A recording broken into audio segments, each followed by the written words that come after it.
Dieu qui nous donne la force ou l'esprit de pardonner, ou est-ce que c'est une décision qu'on doit prendre soi-même vis-à-vis de Dieu qui nous regarde parce que c'est un devoir, un ordre de Dieu?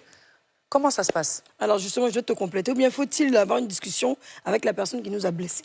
Là, on est en train d'aller sur le comment. Ah, oui, c'est le comment, mais moi, j'étais sur les avantages. Les avantages, oui. Dans les avantages encore, c'est que le seul... On va répondre à Hérolie sans problème, mais on doit aller un peu... Oui, on va parler dessus. Oui. Sur le comment, la dernière fois, je vous le disais, les amis, le pardon même, c'est une qualité divine. Ah, parce que tout le monde n'a pas cette qualité. Et les amis, je dis et je le répète, il y a une force que vous n'aurez jamais. En fait, vous ne pouvez puiser cette force qu'en Dieu. J'insiste là-dessus.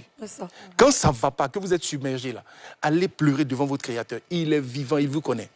Il y a un verset qui me vient en tête, il dit, aucune tentation ne survient dans votre vie qui soit au-dessus de votre force. Oui. Parce que Dieu qui nous aime, il fait en sorte que, avant qu'on ne vive un drame ou une situation là, les amis, il nous donne la force. Il nous donne la force. Parce qu'il n'a pas envie de nous abandonner. Mais la vérité, la qualité pardon là, c'est une qualité en fait de l'amour. L'amour pardonne tout, l'amour ne soupçonne pas le mal. Cette qualité de l'amour là, la Bible dit que quand vous donnez votre vie à Jésus, le Saint-Esprit quand il vient, c'est lui qui répand dans votre cœur l'amour. Il y a une forme d'amour, c'est l'amour agapao. L'amour agapao, c'est l'amour de l'esprit. C'est une forme d'amour qui ne réfléchit pas. Il n'est pas comme l'amour éros qui est l'amour des 5 sens. Il n'est pas comme l'amour philéo. C'est l'amour agapao. Lui, Dieu dit quoi? Il dit aime ton ennemi. Ok, je vais aimer l'ennemi. Parce que Dieu a dit. Et en obéissant maintenant à ce que Dieu a dit, en faisant l'effort d'obéir à ce que Dieu dit là, tu vas voir que la force va te venir et tout le reste, tu vas finir par oublier. Alors, est-ce qu'il faut une discussion avec la personne qui nous a blessés? Parce qu'il y a des personnes qui ont besoin de pardonner, d'aller exprimer. Par exemple, des fois, moi, je suis le genre de... Je dois te dire ce que tu m'as fait. Voilà ce que tu m'as fait. J'ai été blessé à tel moment. Et puis, ça me permet de pardonner, en fait, selon la... Alors, ça permet de soulager certains. Mais le problème, c'est que la personne qui est en face, tu ne la maîtrises pas. Donc, tu arrives là, pas reconnaître. Et surtout que ce qu'elle dit encore te blesse davantage. C'est ça qu'elle a. Donc, c'est pourquoi...